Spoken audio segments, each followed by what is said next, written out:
We know who it's not.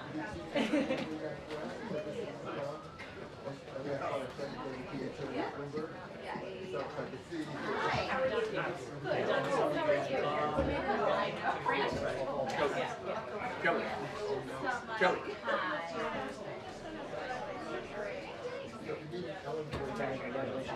Thank you. Thank you very much. Welcome to your Yes. I was president's club. Here I am. Kelly. Your mic is back there if you want it. Thank you.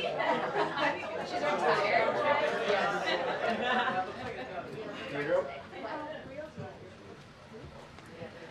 Good afternoon, everyone. Okay. So last night, President Biden spoke directly to the American people about the urgent need to come together and lower the temperature in our politics. We must remember that while we may disagree, we are not enemies.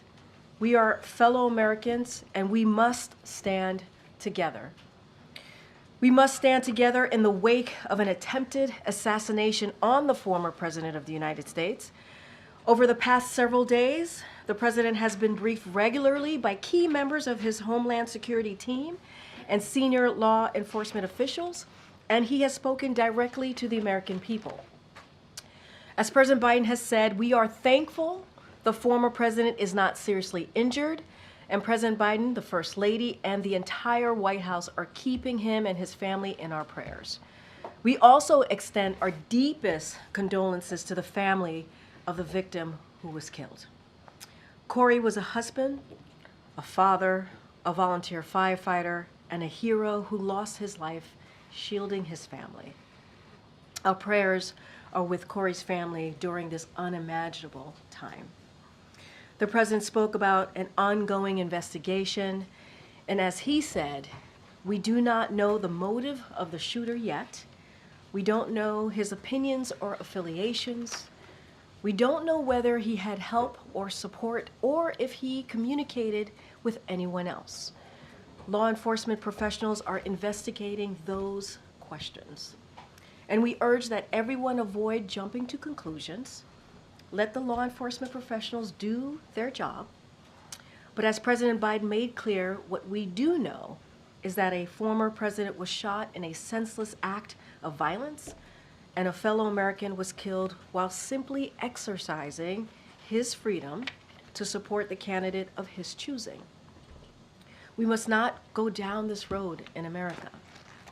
There's no place in America for this kind of violence ever. We cannot normalize this. Right now, the most important thing we can do is unite against this type of political violence and reject it. That's what the president is going to focus on. As he said last night, while unity is the most elusive of goals right now, nothing is more important than standing together.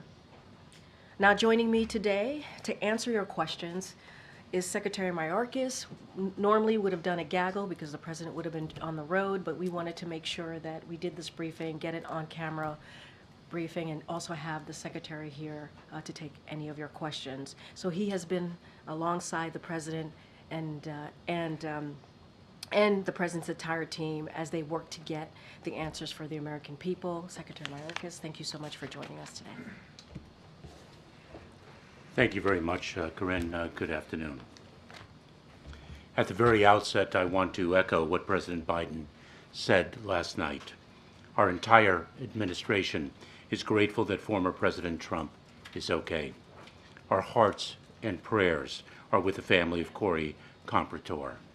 We pray for the full and swift recovery of those who were injured on Saturday.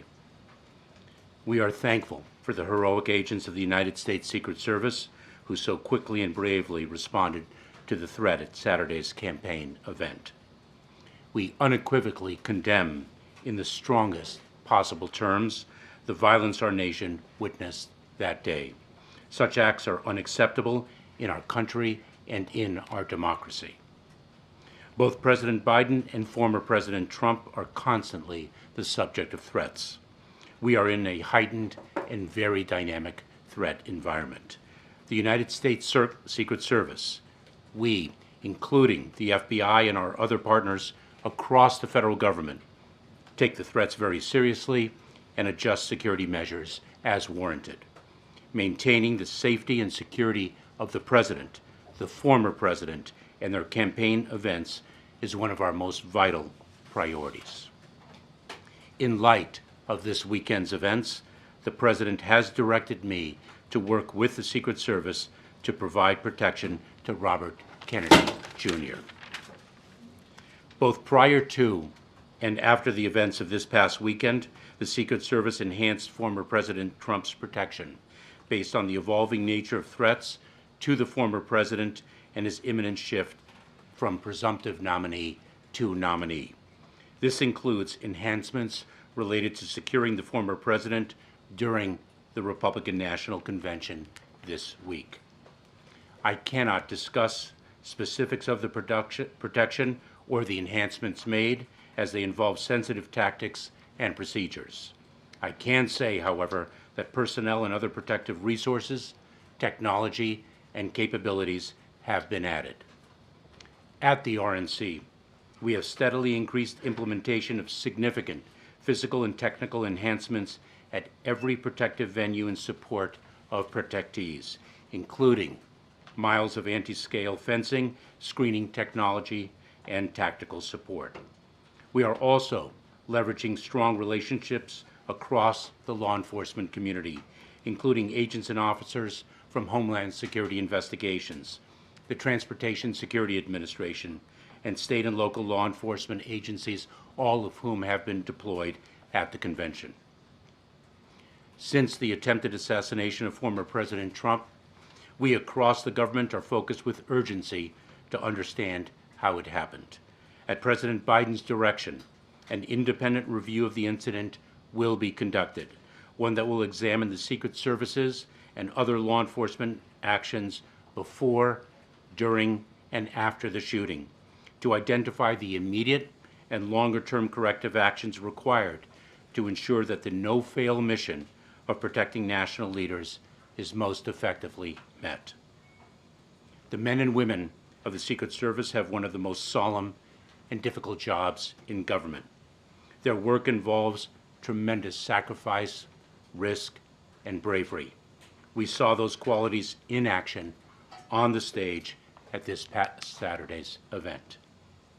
With respect to the tragic event of Saturday, the FBI is leading the criminal investigation, which is ongoing. An independent review will be conducted to understand the facts regarding protection of the event and make findings and recommendations accordingly. I will therefore not be able to comment on the facts subject to investigation and review at this time.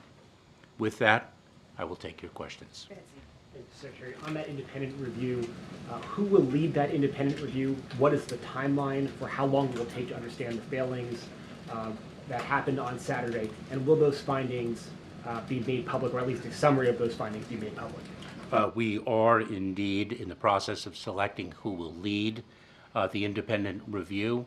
The findings indeed will be made public. It is very important that we achieve transparency so that the American people have confidence in the work of the review and in its findings and recommendations.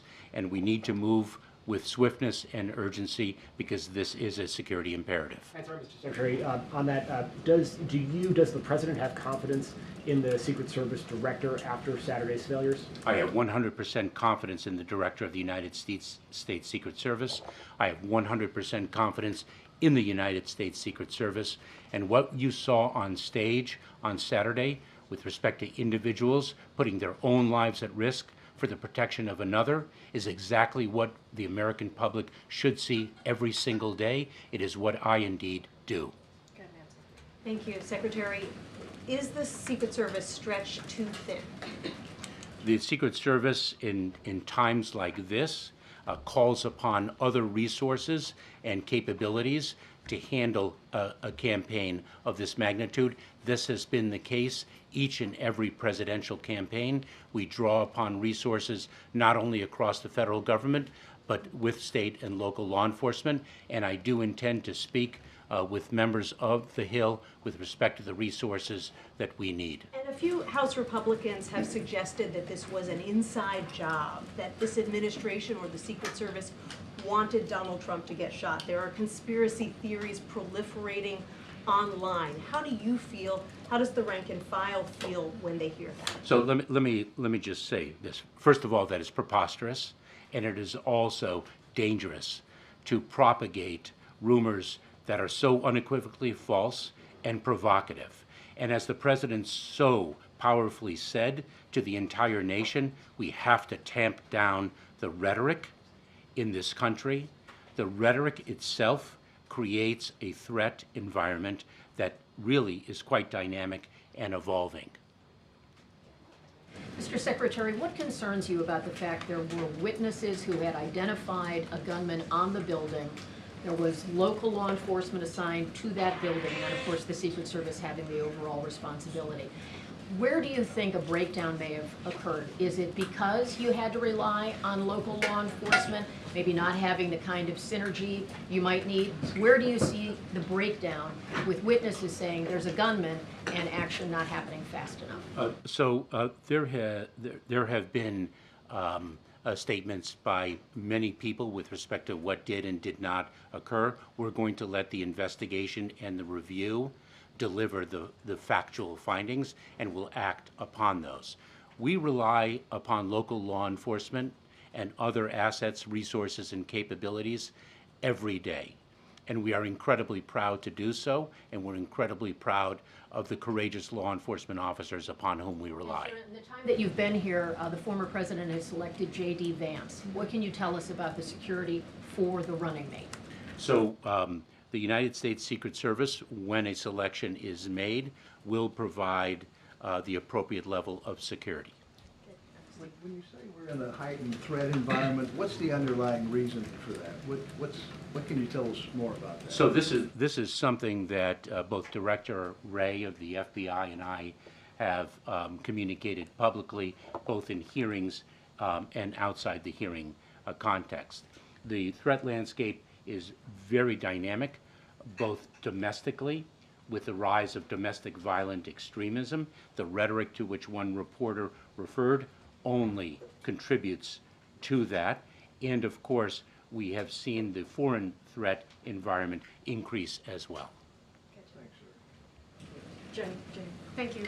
You just said that you have 100% confidence in the Secret Service. Does the president share that confidence? Have you talked to him about it? I will not speak for the president, but I know as a protectee, he's incredibly proud. I'll speak to that when it's my turn. Go ahead. Hi, Secretary. Thank you.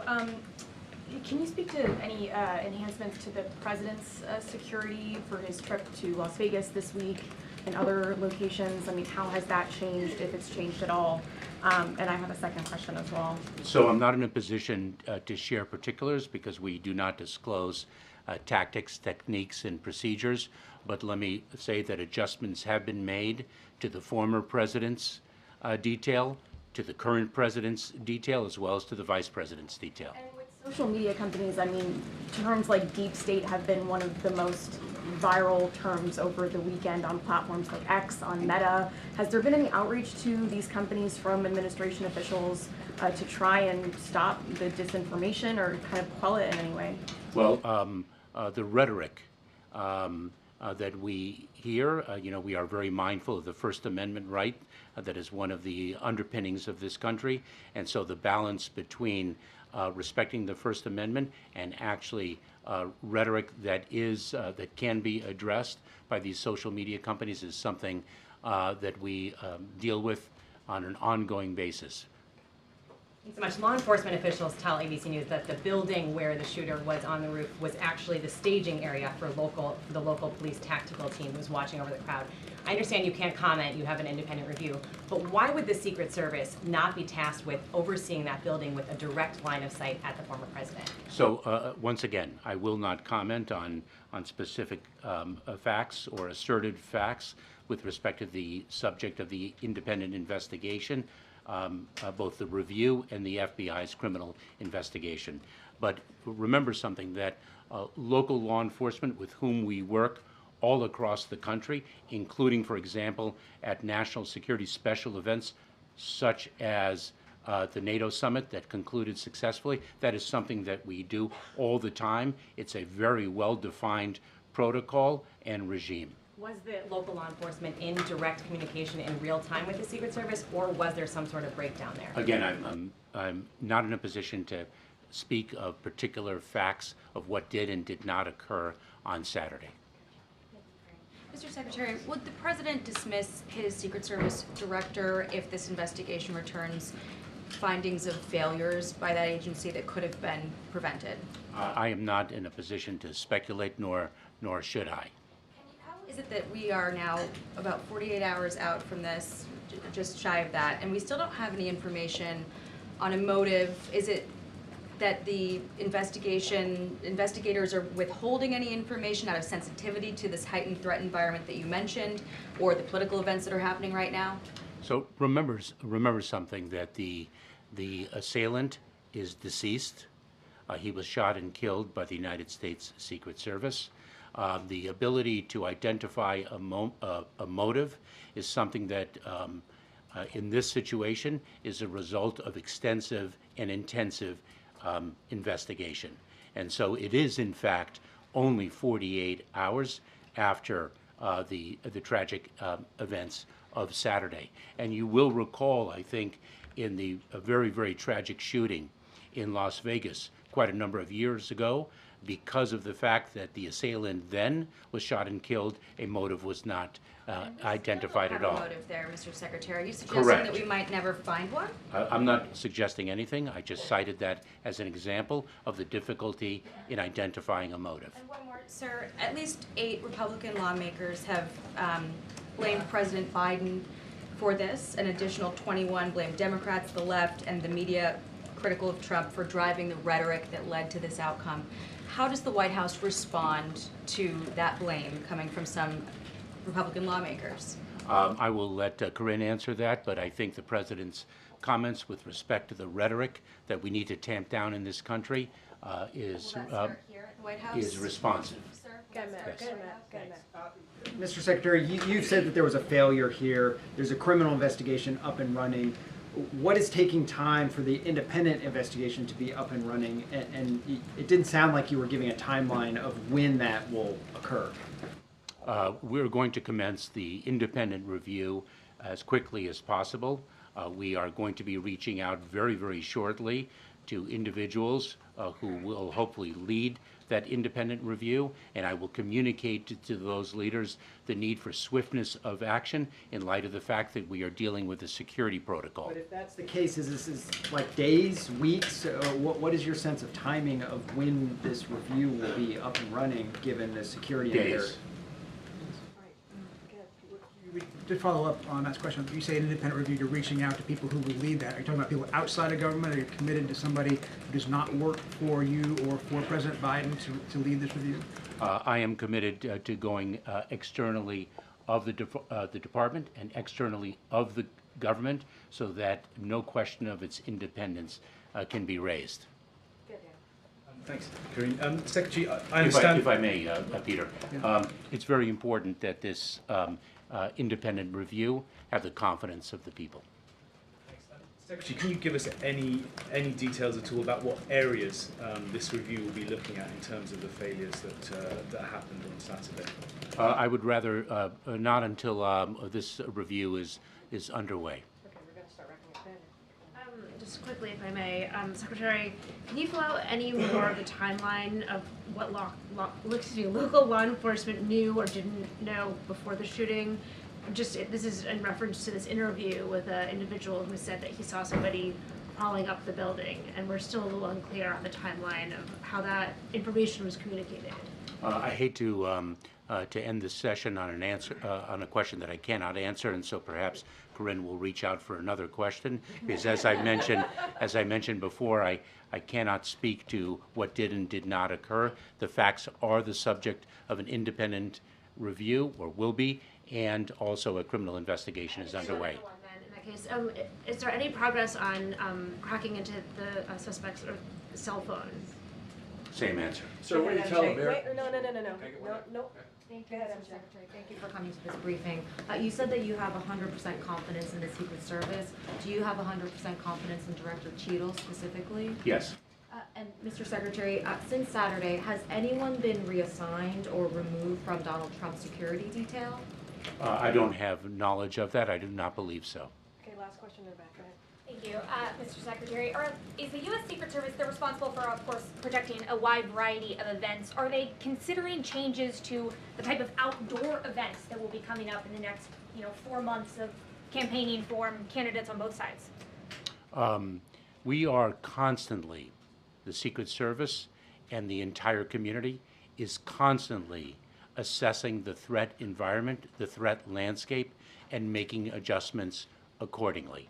And so that is a factor in our assessment of the landscape. Thank you, sir. What do you tell Americans? Thank you. Sir, what do you tell Americans who may feel nervous about going to political rallies now, sir? Any? Okay, thank you so much, Secretary. Appreciate it. I just have one more thing and then we'll continue. So I want to take a minute to thank Kelly O'Donnell, your outgoing president of the White House Correspondents Association. Kelly, the past year has presented no shortage of news, opportunities and challenges. You've been a great partner day to day here at the White House, and we've closely worked together on major events, minor logistics and travel, both domestic and foreign. I want this room and the many members of the WHCA to know that you have had a trusted ally, friend, and leader in Kelly O.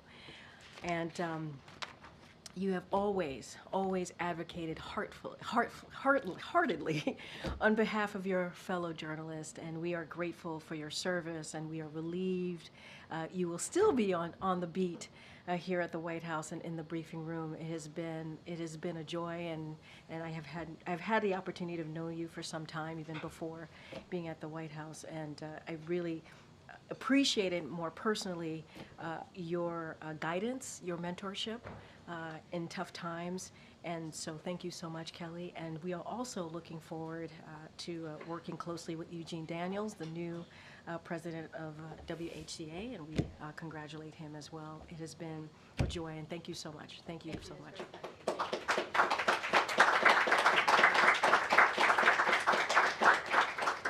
All right, Zeke, let's go. Following up on Jenny's question there, Yeah. Does the president have confidence in the director of the Secret Service? So a couple of things, yes. So the answer is yes, but I do want to say the director is working hard to examine what happened and to ensure protectees have needed security. And she is committed to cooperate fully with the independent review that the president obviously announced and directed to move forward with just a day or so ago. Everything is moving so quickly.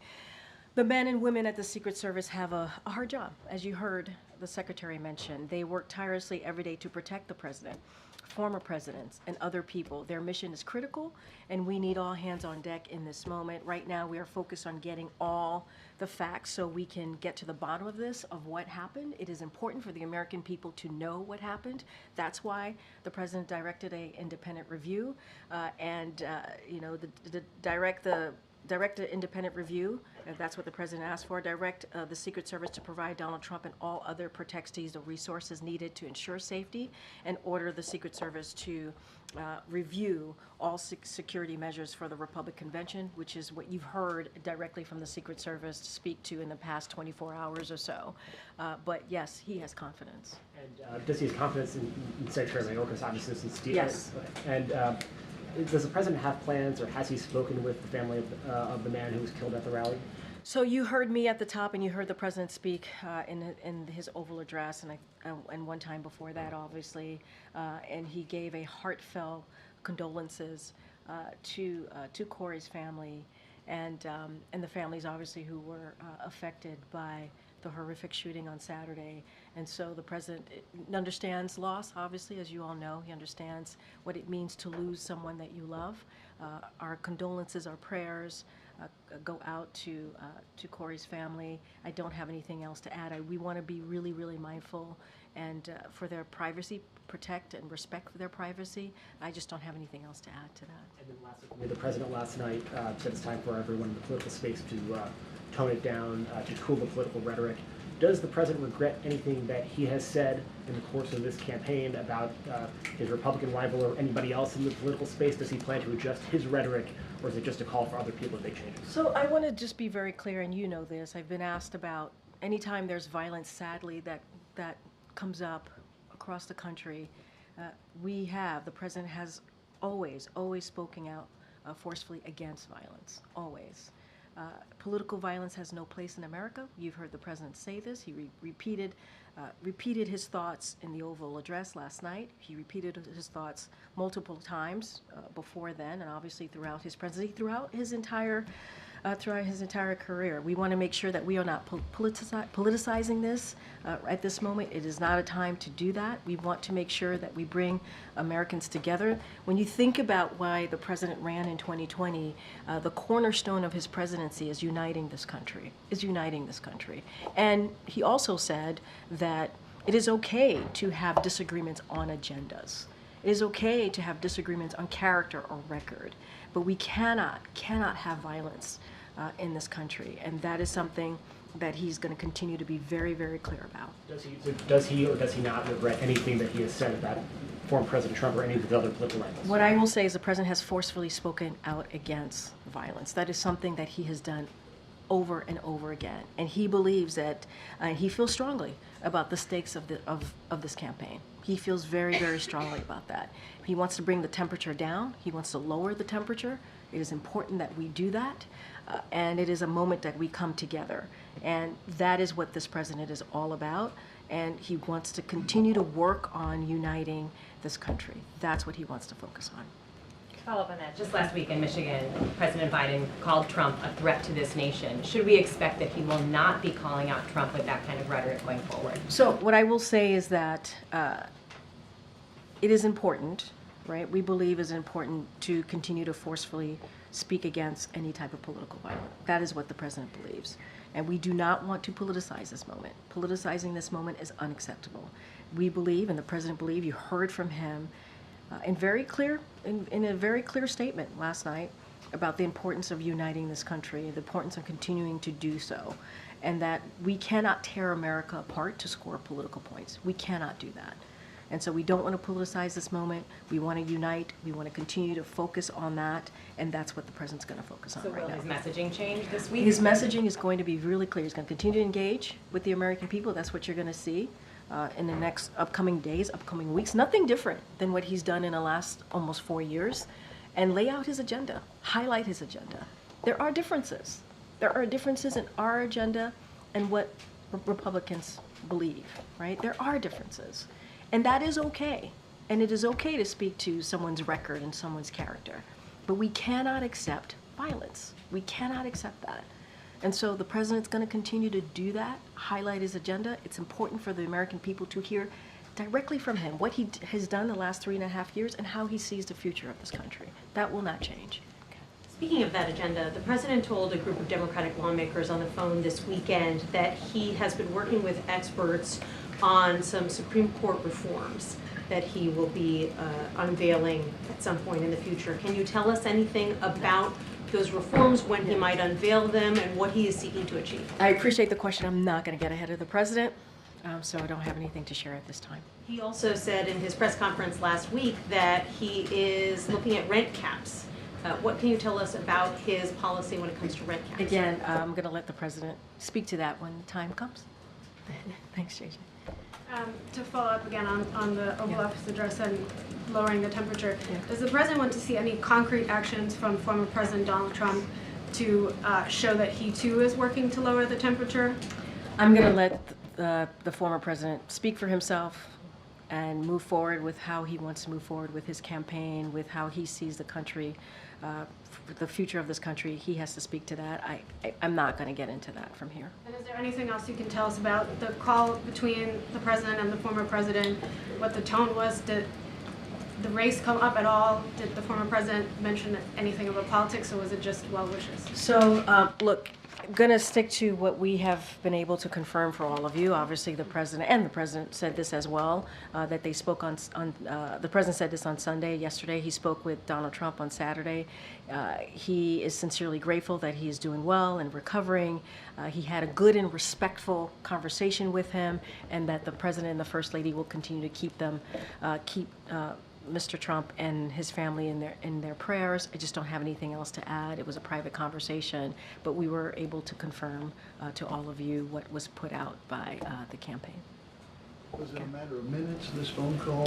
How long was it? So it happened on Saturday. Don't have a timeline for you. It was a respectful call. It was a good conversation, and the president's going to continue, and the first lady is going to continue to send well wishes. Does the president feel like this effort to get him to step aside has now fizzled out? We're not going to politicize this moment. We're just not. The president's going to continue doing what he's been doing for the past couple weeks, for the past 3.5 years, which is going out there, engaging, talking directly to the American people about his record, what he's been able to do on behalf of the American people in the past 3.5 years, the economy, healthcare, continue to expand healthcare, continue to make sure that the wealthy corporate and billionaires are paying their fair share, and make sure that we're building an economy from the bottom up, middle out. That is what the president's going to focus on. We're not going to politicize this moment. Lastly, we saw reports that he had met with Chuck Schumer over the weekend. Is that true? Anything you can say about that? So what I can say about that is that I think Chuck Schumer put out a note on that. It was a good meeting, like the senator said, and I'm not going to read out beyond that. And the president is looking forward to continuing to work with Leader Schumer, continuing to work with Leader Jeffries, and how we can focus on the American people, do the work that we've been able to do, that historic work, building on unprecedented record. That's what the president wants to focus on the American family, the middle class, and that's what I can say about that. Good, Michael. Michael? Oh, I'm sorry. Senator J.D. Vance, whom Donald Trump has just picked as his running mate, put out a message on social media Saturday, about 2 hours after the shooting, blaming President Biden's rhetoric for the shooting. In fact, he said that rhetoric led directly to President Trump's attempted assassination. What's your response? I mean, I've kind of gotten this question in many different ways. I'm not going to politicize this moment. We are not going to politicize this moment. It is wrong to politicize this moment. We have been, very clear on how sick. The president said this word. Saturday's events were sick. It's not acceptable. Political violence is not acceptable. And we have said that over and over and over again, and we will continue to be very clear about this. We need to lower the temperature. That's what we need to do. Lower the temperature and unite the country. That's what that's the cornerstone of his presidency, is uniting the country. That's what he wants to do. This assassination attempt happened right after the NATO summit, where the president wants to show the world about the American leadership. Are you concerned this incident may damage America's international image? Look, it's really repeating what the president said. Now's the time to focus on uniting the country. You heard directly from NATO leaders just last week on how they appreciated and respected the president's leadership, especially over the last 2 years, more than 2 years, as we think about the war in Ukraine because of Russia's aggression, as we see what's happening in the Middle East, and in particular NATO. This is a president that has strengthened NATO and helped to expand NATO. And so that's what you saw from the leaders, that's what you heard from the leaders, and that's what you saw from this president, obviously, in his term here at the White House. We're going to continue to hear directly from the president. We got to lower the temperature. We got to unite the country. That's what the president's going to continue to focus on. Okay. Thank you so much. Have the tragic events of this weekend shifted the president's sense of urgency or position on gun control legislation? And then secondly, there's been a lot of right-wing chatter about the female agents guarding the former president, specifically whether women are up to the job. People are noting that they're smaller, that they weren't able to cover the president, but I mean, this is a talking point that is circulating. So what's your response? That's ridiculous. To your second question, obviously it's ridiculous. No, No, wait, no, not to your question. I understand why you're asking the question. The sentiments coming from that about women and not being able to do the job, that's ridiculous. Just to be really clear about that. And look, you heard from the secretary. These men and women put their lives on the line. What they're doing is brave. And we should not discount that. We should not discount that if it's a man or if it's a woman. And to have that sentiment out there is unfair and it's ridiculous. Now, to step back, there's going to be an independent review here. This is something that the president directed and asked for. We got to get to the bottom of this, of what happened. And the American people deserve an answer, and that's what the president wants to see. And so getting into these types of speculation is just ridiculous. It's just ridiculous. Yeah. Oh, yes. Look, the president has been obviously a strong advocate on gun control. He has been throughout his career as a senator, as vice president, and now as president. As you know, we were able to get a bipartisan legislation done, the first bipartisan legislation to deal with gun control that we hadn't seen in about 30 years. And the president led on that effort and was able to get that done. There's a lot more work that we need to do. That is on Congress. We have to continue to get Congress to ban assault weapons, for example, and to do a lot more.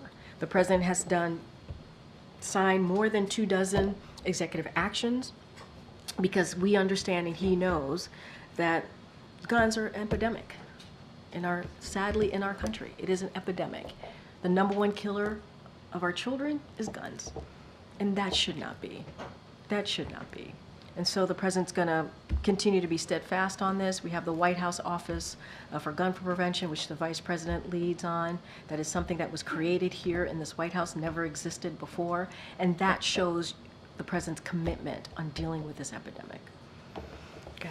And speaking of the Office of Gun Violence Prevention, in the past when there's been mass shootings or casualty incidents with gun violence, they've sent resources and had folks on the ground. Are there any plans to do that for the folks in So right now, as you know, it's an FBI investigation, so they got to get to the bottom of it and see what occurred and see what happened and get answers to that. I don't have any information at this time on how the White House Office of Gun Prevention is assisting in the families and obviously the folks who attended. I would have to speak to them directly about that. But we need to get to the bottom of this. That's why there's an independent investigation. That's why we brought the secretary here to answer your questions, to be as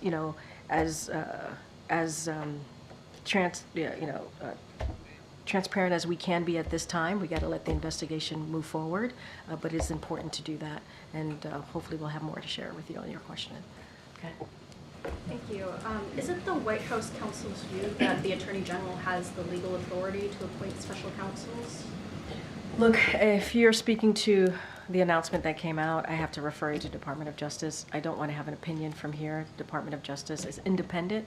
As the president has said, even during his 2020 election, he said that he would want to restore the independence of the Department of Justice. He's done just that. They make the decision on their cases independently, so that's a question that I would have to refer all of that to Department of Justice. After the president paused his campaign events over the weekend, obviously he didn't go to Texas. Now he's heading to Las Vegas this afternoon. Can you give us a preview of what to expect? Are we anticipating a different tone out on the road than we're used to seeing with the president when he's out on the trail? So as I mentioned a couple times before, and as the president has said, we have differences in our agenda. We do. What we believe is very different than what Republicans believe and how we see the future of this country. And that is important to have differences. It is important. It is okay to have differences. And so he will talk about each of those differences. It is crucial, though. It is important that we bring the temperature down. That's what the president has said. That's what he wants to see. And he's going to live through those values, and that's what you're going to see. Talk about his agenda, highlight his agenda. That's what you'll see in the next couple of days. Go ahead, Jackie. Great. Taking another stab at the question you've answered Yeah. Several different ways, but I guess more simply, are we going to continue to hear the president in official events or on the campaign trail use the phrase threat to democracy specifically? I want to be very clear. The president's always going to denounce violence, forcefully denounce it. He's always been against this throughout his career, throughout the last 4 years. We do not want to politicize this. It's unacceptable to do that. That's what the president has said. It is time to bring this country together, to bring American people together. That's what he wants to see. And so that's where I'm going to leave it. He wants to unite this country. And that is something that he's been saying since 2019. It'd be really hard to do, though, if you're trying to make a shift away from what has been the platform of this administration, of his campaign, in that the view is that Trump and the MAGA Republican agenda is a threat to democracy. So how do you get that message across while bringing the temperature down? How is that phrasing going to be replaced? Is it going to be replaced? Well, look, what I can say is this. We have our differences, and it's okay to have our differences. And it is okay to speak to someone's record, to speak to someone's character. That is the difference of, that is important to be able to do, to show, right, what the American people, what you're all about. We're just going to continue to denounce violence. It is important to do that, forcefully be against violence. Political violence has no place in America. It should not be. It does not have a place here. The president's going to continue to be very, very forceful about that. But we have a difference of agenda. That is the truth. That is the truth. And we're going to continue to speak to that difference, and the president's going to highlight his agenda. Does the president view Trump's agenda as a threat to democracy? Look, what I will say is right now we're not going to politicize what happened on Saturday. What happened on Saturday was horrific. It was. It was sick, as the president said. And we got to move forward in the way that we respect each other. That we don't have this type of discourse. Can you bring us inside the room, though, in a way that you're asking to bring down the temperature and have people consider the language that they use in order to dial back where we're at? So how are those discussions going on inside? Is there reflecting on language that's been used? What example is the president setting for others? Well, I think the president has set an example on Saturday. No, but we can't also discount what's happened in the past 3 days, right? We can't discount what the president did on Saturday, right? We can't.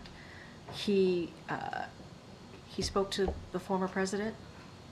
He was briefed by his team. He addressed the American people the same night, right? Came back to D.C. Yesterday, he had another briefing with his team. Right after that briefing, he went into the Roosevelt Room, spoke to the American people, and then used the Oval Office, one of the most important tools to use, important places to give an important address to the American people in prime time on a Sunday. I think that's important. He wanted to make sure that the American people heard directly from him, from the President of the United States, and also wanted to lay out that we should be able to have differences. Violence shouldn't be a part of that, right? He wanted to lay that out and say we have to bring the temperature down. I feel like those 3 moments that we've seen in the last three days shows how the president is moving forward. It does. And it is lowering the temperature, saying violence has no part in our democracy in America, and saying it is okay to have differences. He also said that. He also said it's okay to have differences. Go ahead, Annie. If we just take Jackie's timeline, the timeline that you just referenced, and move it back to 4 days before today, when the president was in Michigan, he said, over my dead body, it will happen, referring to Trump becoming president. He also said, another 4 years of Trump is deadly serious, deadly serious. And I think that's the type of language that we're referencing here. And would it be possible to get some sort of indication about whether that kind of language is what we'd expect to continue to hear from the president? So look, what I would refer you to is basically what I told Jackie's the last 3 days. And what the president has said, you heard directly from him, what he's laid out, how he sees the future, how it's important to be able to speak to different agendas. It is. It is important to speak to someone's record, someone's character. Violence has no place in America. Political violence is not okay. It is not. It is just not. The president said what we saw on Saturday was sick. I've said this about 3 times, used that word 3 times in this press briefing. It is not something that we should condone. We have to condemn violence. And that is something that this president has done throughout his career. And I think we're clear on that. It's just, will the language shift from the president, given What what I you're will, talking about? what I will say is you'll hear the president highlight his agenda over the next couple days. He will continue to do that. He will speak to the importance of the American people understanding the differences of where he stands and where Republicans stand. I got to be mindful here because it is a campaign that we're speaking about. And I think, though, if you look at what the president said, if you heard what the president said the last 3 days, and how he's led this country in this horrific time that we saw coming out of Saturday, I think that's important. And I think that's what the American people want to see. Toning down the rhetoric and condemning violence. I got to wrap it up. Go ahead. I'm being Karine. pulled. Yeah, thanks, Karine. So then, given the language from the leader of the free world, how does the president or the administration bear any responsibility for the environment that we're in?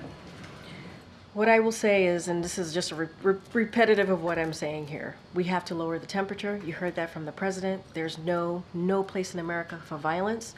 It is important that we are really clear about that. We do not know. We do not have the answers to what happened on Saturday. What we know is a former president was shot.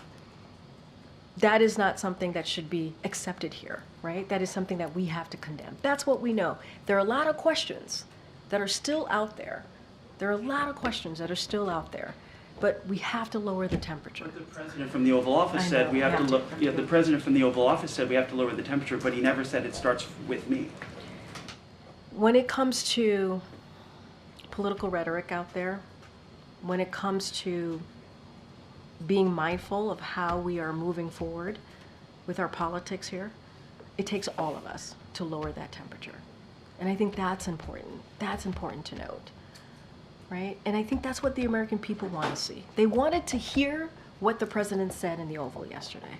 They wanted to hear what the president said on Saturday, right? It is important to speak to the moment that we're in and say, we gotta condemn this type of violence. We do. Now, there are a lot of open questions here.